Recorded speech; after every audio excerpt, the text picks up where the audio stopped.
But now, Feel me? Chico, let's have a little Browns discussion. Have a little Browns discussion. Who do Brown? Uh, uh, uh, uh.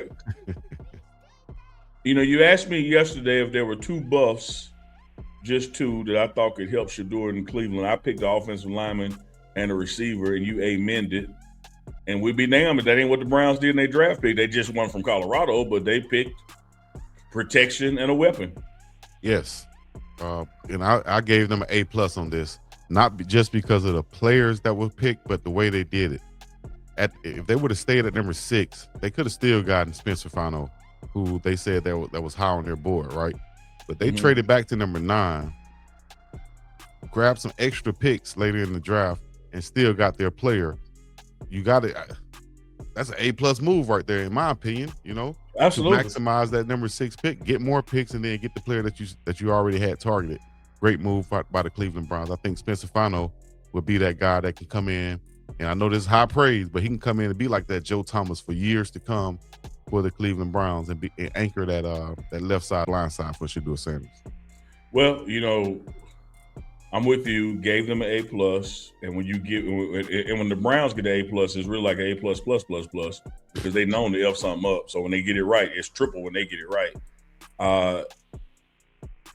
Not going to be too hard to come in and do a better job on that left side than what was done this year. So what I'm seeing there is immediate opportunity to participate. Shout out to my guy who came from Jacksonville, did his thing there, and now with the Browns, but getting a little old, long in the tooth. Got beat a couple times at the left tackle spot, and now you shore that up, and now you add another weapon, Chico, that you pointed out on your social media that is known to catch contested balls. And so, he's not just a guy streaking down and wide open and catching them. He can catch them with somebody on him in a phone booth. So great pickup out of Texas A&M for the Browns at receiver to give Shedeur a weapon out there. Yeah, and also he has those punt return skills, which can, of course, help out the offense also in that field position and things of that nature, put points on the board. So he's going to be a special teams weapon, and he can contribute on the offense side of football. You need that explosiveness, elusiveness on the outside also. You already have Isaiah Bunn, Jerry Jeudy still there. I think you can add a couple of more weapons to this team for Shedeur Sanders, and I think it's going to come we'll get to that in a minute when we talk about their next few picks. But this kid right here, KC, was high on my list as far as wide receivers go. I had him ranked above a couple of other guys that people had above him, like Boston out of Washington. I had KC because of his shiftiness, explosiveness, versatility, and also what he brings on special teams. And they can go later on in this draft and get a guy who can go up and get those 50-50 balls, maybe a 6'2" or taller receiver. But like you said before, this guy was right there with Cornell Tate as far as contested catches this season. 10 contested catches last season, tied with Cornell Tate, was second most out of the first round wide receivers last night. His catch rate was 43.5, was third among first round wide receivers, ahead of Omar Cooper and Jordan Tyson, and trailing Tate and Mekhi Lemon. So he's right there with those guys. It's just about taking the pick who fits your offensive scheme the best. And I think KC was a steal to get right there in the draft. Now it's time for the Browns to do what they did last year, and that's pick a dynamic tight end. And with Sadiq off the board, there's one more dynamic tight end that the Browns can get, replace Joku, have the same type of impact that Fanning had, be that security blanket for Shedeur. He can also split out, interchangeable with Harold Fanning Jr. Spit it out, Nick. Spit it out. Eli Stowers. Okay. Out of Vanderbilt. Yeah. He's a fast receiver, wide receiver build. Look him up if y'all don't know him.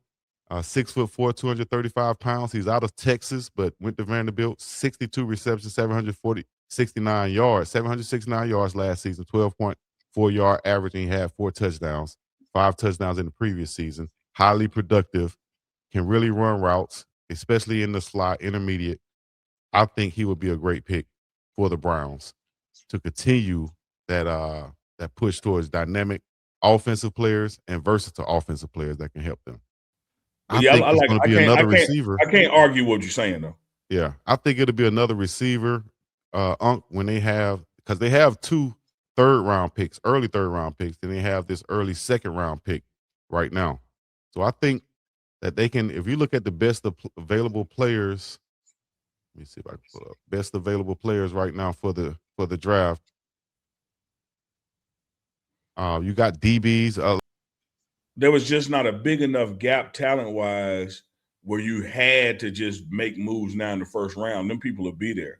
McCoy out of Tennessee, Hood out of Tennessee. That's 2 from the same school. Mm-hmm. That are going to be there. What the kid from Clemson? Yes, that's 3 cornerbacks off the top of my head that can go pretty quick in the second.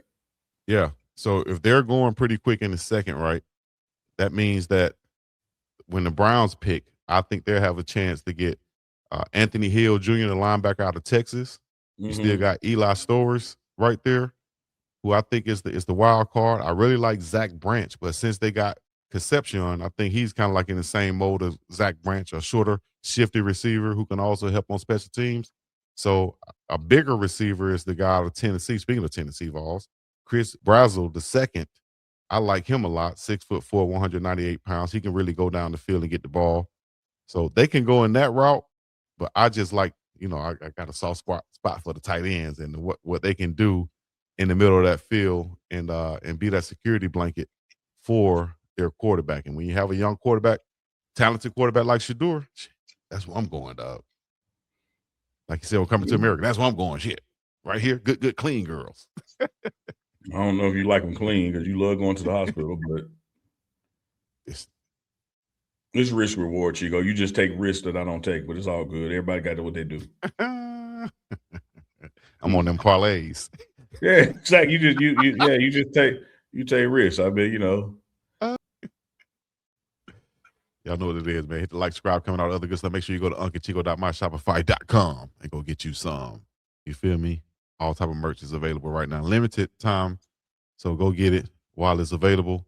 Also, make sure y'all stop by DeniseSmithInsurance.com and tell her that Uncle Chico sent you. 303-343-3515. Available now. And it's live. At the I almost said the beautiful. The beautiful. Let me get it right. The beautiful Boulder Broker Hotel in Boulder, where it's colder and everybody's getting cold. Feel me? Another episode of the Morning Run, TMR Live with Uncle Chico. Until next time, we're going to be up and about this thing. Peace in the Middle East. Yeah.